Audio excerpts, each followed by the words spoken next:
Joy Takarang merupakan wanita pertama Indonesia yang menjadi bagian dari K-pop. Sukseslah hingga idolmu menjadi temanmu. Bermain piano 120 lagu nonstop dalam waktu 3 jam dengan menutup matanya dengan kain hitam. Kan, warga 62 nggak sekonyol itu kok. Kita mampu berprestasi asal kita mau.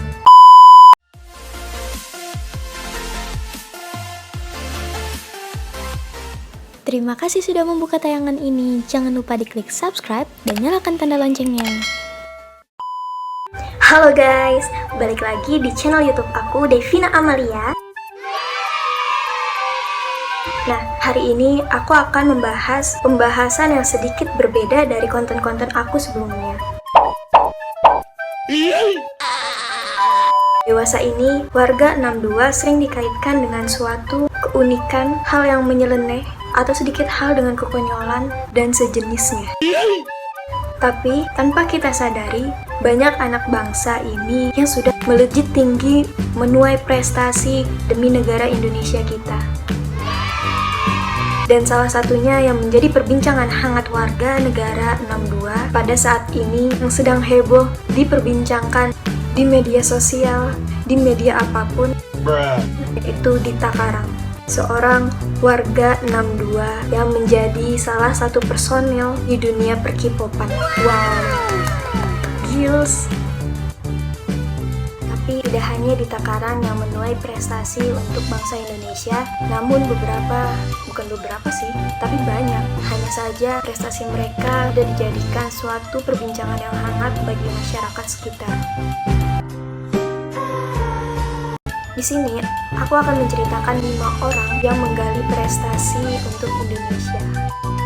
Yang pertama, Joy Alexander. Joy Alexander merupakan seorang anak kelahiran 25 Juli tahun 2003. Kalau 2003 berarti udah 17 tahun. Berarti dia bukan anak, tetapi pemuda. Karena menurut Undang-Undang Nomor 40 tahun 2009, pemuda merupakan seorang warga negara Indonesia yang memasuki peran penting dalam pertumbuhan dan perkembangan yang berusia dari 16 tahun hingga 30 tahun. Gila, nilai PKN aku 100. Joy Alexander merupakan seorang pemuda yang menggalih prestasi di dunia permusikan jazz internasional. Kenapa tadi aku bilang anak? Karena beliau bangkitkan nama Indonesia melalui ajang bergengsi Grammy Award dengan nominasi termuda untuk semua kategori jazz. Pemuda asal Bali ini telah menampilkan bakatnya pada berbagai pagelaran jazz, seperti Rochester Jazz Festival, Newport Jazz Festival, and Jazz at Lincoln Center. Dan ternyata pengalaman Joy dalam dunia pemusikan jazz sudah didapatkan sejak ia di dalam kandungan. Karena dulu saat ia berada di kandungan ibunya, dia selalu disuguhkan dengan lagu-lagu instrumental jazz pada album-album Louis Armstrong. Dan kemahiran Joy dalam memainkan alat musik piano didapatkan secara otodidak. Nah, beberapa guru yang mengajarinya merasa tidak cocok dalam pendekatan Joy dalam bermusik. Ya sama aja sih, semua pasti dari nyaman ke nyaman. Dan pada tahun 2015, Joy Alexander merilis album debutnya yang berjudul My Favorite Things. Dan Joy Alexander merupakan musisi termuda yang memenangkan Grand Prix Master Jam Fest pada tahun 2013. Dia mengalahkan 47 musisi jazz yang berasal dari 17 negara. Joy Alexander merupakan musisi pertama Indonesia yang tampil di Montreal International Jazz Festival, Jazz Foundation of America, dan Newport Jazz Festival pada tahun 2015. Dan beliau juga merupakan musisi pertama di Indonesia yang menggelar jazz tour keliling Amerika. Dan pada tahun 2015, majalah The New York Times secara khusus menjadikan Joy menjadi cover sampulnya. Gila, New York Times cuy, itu hal yang membanggakan karena orang-orang yang terdapat pada cover sampul New York Times itu orang-orang yang seperti Obama, Bill Gates, Taylor Swift, dan beberapa tokoh dunia lainnya. Good job, Joy. Yang gini-gini nih, yang harusnya jadi motivasi bagi bangsa Indonesia untuk berlomba-lomba mencari prestasi demi menaikkan bangsa warga 62. Yang kedua, Jeffrey Setiawan. Masih dalam dunia permusikan, Jeffrey Setiawan merupakan seorang anak yang mendapatkan rekor Indonesia dan rekor dunia dalam bermain piano menggunakan mata tertutup. Ia berhasil masuk Museum Rekor Indonesia atau yang sering kita kenal dengan MURI pada tahun 2016 yang mampu memainkan 10 lagu dengan mata tertutup. Jeffrey Setiawan, anak yang duduk di bangku sekolah menengah pertama, kan termasuk anak kalangan berada. Dia harus membantu orang tuanya setelah pas sekolah untuk menjual air isi ulang. Namun, di sela-sela kesibukannya itu, dia menekuni piano yang dapat membawa diri dia dan nama Indonesia ke dunia kancah internasional di Jerman dengan bermain piano 120 lagu non-stop dalam waktu 3 jam di Akademie für Künste. Dan hebatnya lagi, ia lakukan dengan menutup matanya dengan kain hitam.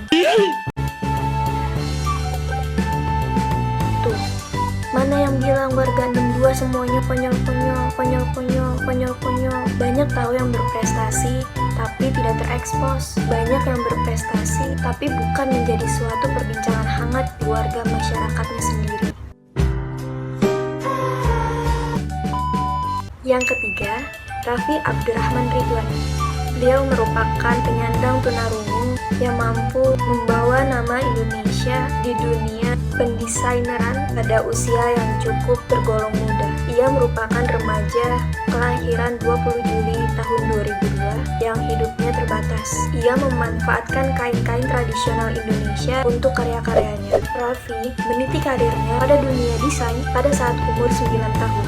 Ia memamerkan koleksi perdananya pada Eastern Evelyn Fashion Show pada tahun 2011. Kemudian karya-karyanya diperagakan di Australia pada tahun 2012, yaitu pada Indonesia Festival Melbourne. Dan pada tahun 2015, beliau menjadi pemenang utama The First Winner for Breakthrough People Award kategori Fashion Designer Award by Dreamers Network. Dan pada tahun yang sama, beliau juga memenangkan peringkat pertama The First Winner for International Young Features Award by Seputar Indonesian Award. Luar biasa. Dan salah satu yang menjadi kebanggaan Indonesia akan adanya dirinya, yaitu dia lebih memilih menggunakan kain tradisional Indonesia karena menurutnya kain-kain di Indonesia merupakan kualitas kain yang luar biasa. Yang keempat, pada tahun 2016, Indonesia dikagetkan dengan adanya sesosok anak luar biasa yang mendapat beasiswa di University of Waterloo, Ontario, Kanada pada usianya yang 12 tahun. Beliau menjalani studi fisika di kampus tersebut, di mana ketertarikannya akan fisika ia dapat sejak ia usia 9 tahun. Anak kelahiran 1 Juli 2004 ini berangan-angan menjadi ahli fisikawan termuda dan terhebat yang mampu mengubah dunia. Semoga berhasil. Pasalnya, pihak penerima kampus menerima beliau dengan melihat standar kualitas akademik yang ia miliki tanpa melihat berkas, usia, atau jenis kelaminnya. Setelah ia lolos dan keterima beasiswa tersebut, pihak kampus baru menyadari dia adalah anak 12 tahun. Yang begini nih. Vicky memiliki IQ 189 dan kejeniusannya telah dilihat oleh orang tuanya sejak ia masih berusia hitungan bulan. Itu pada umur 2 bulan, ia sudah mampu untuk berbicara meski terbata-bata atau cadel. Dan pada usia 2 tahun, ia sudah lancar berhitung, terutama dalam operasi penambahan dan pengurangan. Dan pada usia 3 tahun, ia sudah memahami operasi perkalian dan pembagian. Dan dia juga merupakan peserta termuda di Olimpiade Fisika di Kazakhstan pada tahun 2016. Wow, gila. Zaman sekarang, anak usia 5 tahun yang ada main HP, YouTube, main game. Dia sudah menamatkan The Lord of the Rings yang tebel cuy. Yang terakhir, yang lagi viral, yang lagi hangat-hangatnya, yang sedang banyak diperbincangkan di dunia maya, yaitu Dita Karang. Beliau merupakan darah asal Yogyakarta yang pertama yang menjadi bagian dari dunia per-K-popan. Jadi idol K-pop, yaitu Secret Number. Dita Karang merupakan wanita pertama Indonesia yang menjadi bagian dari K-pop. Dara kelahiran 25 Desember 1996 ini awalnya memiliki kegagalan saat mendaftar sebagai train di Amerika Serikat dan mencoba kedua kalinya di Korea Selatan dan menjadi suatu kebanggaan Indonesia saat dinyatakan dirinya telah lolos audisi bersama grup Secret Number sebagai main dancer yang merupakan penari utama pada Secret Number. Dita Karang juga merupakan seorang penggemar K-pop seperti 2NE1. Kalau kayak gini ceritanya, aku jadi ingat kutipan dari Kak Jerome Pauline, yaitu sukseslah hingga idolmu menjadi temanmu. Lagi, gadis usia 23 tahun ini merupakan lulusan dari sekolah Amerika, yaitu American Musical and Dramatic Academy (AMDA) pada tahun 2017. Dengan suatu kebanggaannya itu, dengan suatu pengharuman nama negara Indonesia,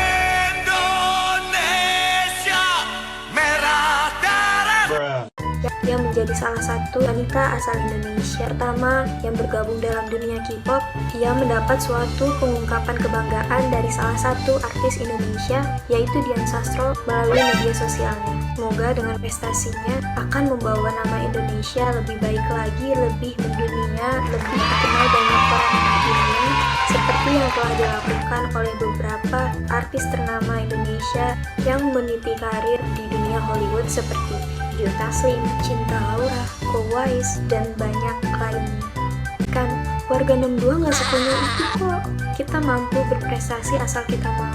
Kita mampu membawa nama Indonesia, membawa nama warga 62 menjadi suatu ikon yang berprestasi. Bukan yang terkenal dengan kekonyolannya, bukan terkenal dengan WKWK-nya. Nah, itu dia 4 orang